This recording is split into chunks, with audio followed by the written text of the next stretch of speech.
Oh my goodness, visualization can mean so many things. But for our purposes here, when it comes to memory techniques and the things we talk about on this channel, visualization means one thing and one thing only. And that is the ability to take something you don't know and rapidly transform it and connect it so that it enters your long-term memory for rapid access when you need that information without strain, without pain, without hassle. So if you like simple, here's what I suggest you do. I love simple. I love simple. I just want everything to be simple. So I get a little bit of colors, and I suggest that you get colors too. Do they have to be pens? No, they can be pencils, whatever. But color is essential. Why?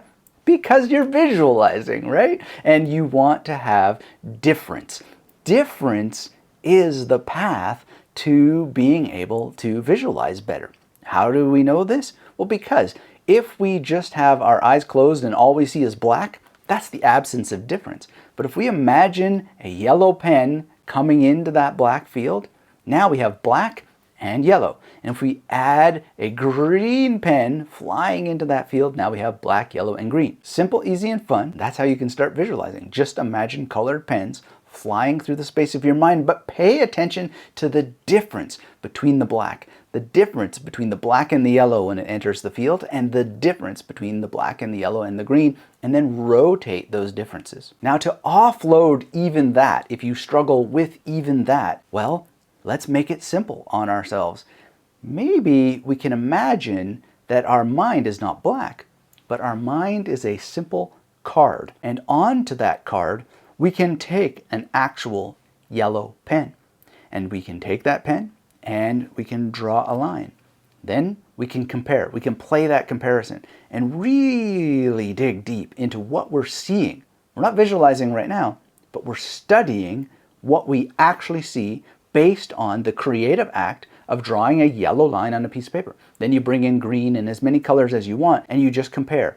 You imagine in your mind the differences between it. Then you close your eyes and you try to rebuild what you imagined in terms of those differences. Start with the differences. Now, this is really difficult to visualize what I'm talking about, so you just got to try it. Take the pen, take the paper, draw the lines, then close your eyes and try to play that game, not of building the image, but building in your mind the difference between the green and the yellow and the white field.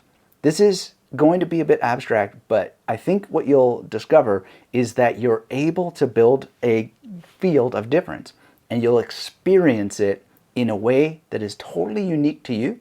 And then you can take a writing exercise and just describe in a couple of sentences what you experience and what you might experience, just to give you an example. And I don't want to lead you in any particular direction too quickly, but think about warmth, for example, and describe: is yellow warmer than white? Is green warmer than yellow? Or is one color colder than the other? That's just one frame. You can also think of things like depth. So when I think of yellow compared to white, white seems very, very deep to me, much deeper than yellow. Yellow seems very porous, and it's just a different experience compared to white. And in some sense, white even seems more dense and deeper than black. Black, of course, has that infinite, expansive, spatial element to it where everything can fit inside of it. But I'm also thinking, and this is a thing that you can do, is I'm thinking of this line from Nietzsche that night is also a kind of sun. Woo! And that makes me think that black is maybe different than we think it is, and can visualize that idea. Night is also a kind of sun. What the heck does he mean? I don't know. But you can use that visualization. You can think of songs too. When you think about yellow, I'm walking on sunshine, do, whoa. That also is an element of visualization. You can make your own music video just out of this simple exercise we're doing now, and now you've added an audio visualization because you're hearing that song. Isn't that amazing? It's so cool what you can do with just a couple of colors and a piece of paper, and extend it deeper and deeper and deeper by just playing through the differences between things. Now, a lot of people who come to this channel are interested in memory techniques, particularly the memory palace. That's wonderful. Now, the memory palace is a visualization technique. There's no doubt about it. What you're doing is taking a room like this and you are making an imaginary version, or it's not even imaginary, it's just a mental representation based on what that room is more or less like. And a lot of people struggle with just that. And there's a lot of reasons why individuals might struggle. They might not have a mind's eye. They might have a weak mind's eye. I had a weak mind's eye. To a certain extent, I still have a weak mind's eye. And I've just worked on it year after year after year, and it gets better and better and better. However, I don't start on the basis of forcing myself to see a memory palace. I start on the basis of making it as simple as possible. And I'll show you what I mean. Now, I know that this doesn't look like a bookstore in Cairo, but it is. It's a mental representation of it. And rather than force and press myself to sit there and go, I'm going to build this representation of the bookstore in Cairo, I just simply took 2 minutes and I drew out a simple representation. It's not accurate, but it's as close as possible to usable in my use of the art of memory. And I don't want to spend a lot of time on these things. I just want a basic visualization. So I have 11 stations in this memory palace, and I just take it from the most brain dead easy start, which is the dead end, and I move towards the exit. 11 stations. Very, very fast. You can even make it simpler than that if you're just beginning, to help you visualize space. When I passed level 3 in Mandarin, I really didn't have that much time. I just wanted to do an experiment and use the classroom over and over and over again to get all the information. So I just drew a very, very simple memory palace, and it worked amazingly well. And it didn't take longer than 20 seconds, I don't think, to draw this.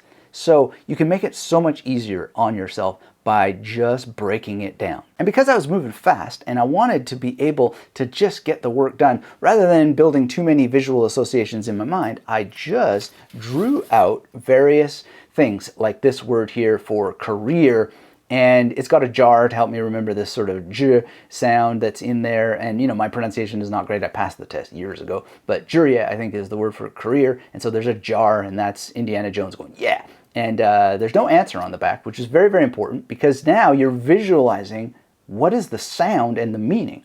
So you're using a simple drawing to help you visualize a different level of information, the actual answer. But you're not cheating. You have to press yourself. This is called active recall.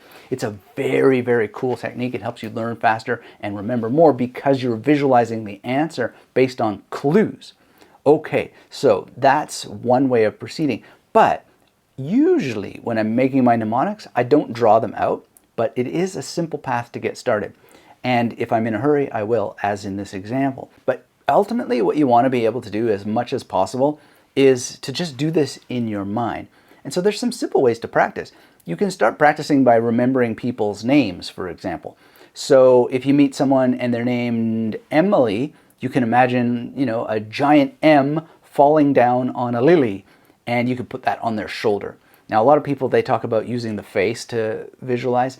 I never do that because I want to remember their face. And in my Names and Faces program in the Magnetic Memory Method Masterclass, I talk about some cool little hacks that you can use to remember faces. There's a lot of different ways to remember names, but that's just a simple one. Break it down and then try to think of actions. I remember meeting a person named Haley at a meeting, and I memorized all the names of the people at this meeting, and I just saw Haley's Comet. So you look for opportunities to do this, and Haley's Comet was crashing into the next person, whose name was Alan. And there I saw Alan Funt, I think his name is, from Candid Camera, with an Allen wrench, and then the person beside him was Sharon, and he's like using the Allen wrench to tighten her ear. Person beside her was Edward, I think, and so on. And I'm just going through and linking them together where they are in space, and just imagining them doing things to each other functionally, or having things done to them in the case of Haley's Comet, you know, crashing into a person or whatever. I mean, the thing is that this is how you can practice, and you can practice very, very quickly. You'll be surprised how much you remember. And here's the thing about visualization. I don't really see it. You don't need to see it. And in fact, in name demonstrations like that, I don't have time to cook up a visual representation. What I really am doing is associating through what things are like in general. There's no real way to explain this. It is beyond name and form what we're doing with memory techniques, what we're doing with this form of visualization. Some of the people who use this in the Renaissance, for example, called it ars combinatoria, the art of combination. And I think that that's ultimately better than visualization. It is the combination of multiple elements that are not necessarily visual, but can be, and can be useful. So the idea of Alan using an Allen wrench on Sharon, I didn't actually take the time to see that. There's no need because it's conceptual and it's just weird, that idea. And it helps me remember both their names at the same time. And I imagined her being Sharon Osbourne, who is the wife of Ozzy Osbourne and an incredibly entertaining person of her own accord and a manager apparently, and on and on and on. None of that stuff is coming to mind. It's just Sharon Osbourne. And I don't need to see her, although there is a vague mental image of her. The whole thing is that it's combined Allen wrench with Sharon Osbourne, with Edward, etc. And it is so important to experience this kind of visualization by other means. And if you're able to just see all of that without words, without these kinds of games of sounds and actions and so forth, that's cool too. But a lot of people that just aren't there, and they might never get there, and I myself, when push comes to shove, I don't need it. I don't use it, especially in name demonstrations. Where I use it more is when I'm memorizing hard Sanskrit, long form material, because then you can take a little bit more time and you can rotate through the magnetic modes. And the magnetic modes have visual as part of it, which is essentially, what would this look like? And if I can't see what it would look like, this question is the question I recommend that you use. What would it be like if I could see it? So let's imagine that you have an image of Godzilla's foot crushing down on a Corvette, right? Well, if you can't see what that's like, can you hear what it's like? Could you imagine having Godzilla's foot as your own and what a Corvette would feel like underneath it? Can you have an emotion around that? Oh, my poor Corvette. Or, oh, my poor foot, I just cut it on the windshield of a Corvette, etc. And you could also think of the concept. What genre of movie does Godzilla belong to? Well, he belongs to the monster movies, and horror and all that sort of stuff. He's a creature feature. Just playing around with those puns is conceptual mode in the magnetic modes. And then you can imagine smells and tastes. And this is a form of visualization that is still a mental image. What a thing smells like, the oil that's coming up, what it tastes like. He's all of a sudden thirsty and he tries to get the windshield washer fluid. That sort of stuff. That's still a mental image, even if it's not visual in nature. But notice something. I just said that, and I get a vague image, a picture of Godzilla drinking windshield washer fluid and going, ugh. So the actual taste triggers a emotional or a gustatory reaction of disgust and also threat a little bit, because he's threatened now, and now he's just like on a rampage because of the emotional response to the threat of this poisonous windshield washer fluid.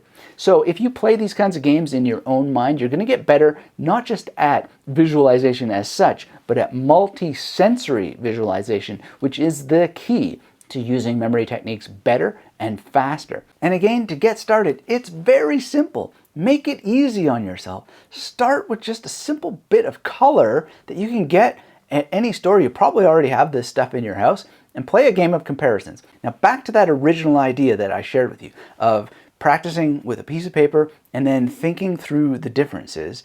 I want to thank you for being part of this channel, for being subscribed, for hitting that thumbs up, and for visiting me at magneticmerrymethod.com, checking out the masterclass and all the material that I have there. Let me suggest this. We just had an image, a very, very visual image if you choose to think about it visually, but I showed you how you could imagine the feeling of Godzilla cutting his foot on the windshield, tasting windshield wiper fluid, and like all this sort of stuff. To take this to the next level, do exactly what we talked about earlier. Look at the colors and think about the difference between the colors. What was the color of the Corvette that came to your mind? Naturally, I see a red Corvette, but maybe you saw a blue one. Godzilla, what color is he in your mind? Is he like this black version or a green one? I saw green. Now, what's the difference between the color of the Corvette and the color of Godzilla? what's the difference between the color of the Corvette and the color of Godzilla and the color of the windshield fluid? This is where you can go real deep, rotate those colors around in your mind, see where they fall in space, see how they move through space as the colored monster reaches down to the colored car and gets the colored fluid, and the movements of those different colors. They are really interesting to play around with. This is a visualization technique like no other, as you move colors through space and try always to hear what's happening. Try always to have an emotional feeling of what's happening to the characters, or as they're experiencing this, as you're experiencing it. Maybe there's bystanders who are just totally horrified by Godzilla ruining this car. Maybe there's cops shouting, etc. Try to dimensionalize it in every possible way and extend this exercise again and again and again to everything you do in your memory work. You're going to get so much better at using memory techniques. You're going to get so much more creative. You're going to have a much more interesting and fun inner life. And if you want even more tools that are going to help you take this deeper and deeper and deeper, you should check out some of the ancient memory techniques that I've shared on this channel. Because even if there's no Godzilla in my ancient memory techniques video, there's definitely a T-Rex, and he is walking on sunshine. No, that's the wrong note, buddy. You're supposed to be walking on sunshine. He'll never get it, but you can. So go ahead and check out those ancient memory techniques next. Because even if there's no Godzilla in the ancient memory techniques, there's definitely a dinosaur, and I teach you how to use him as a memory palace in that video.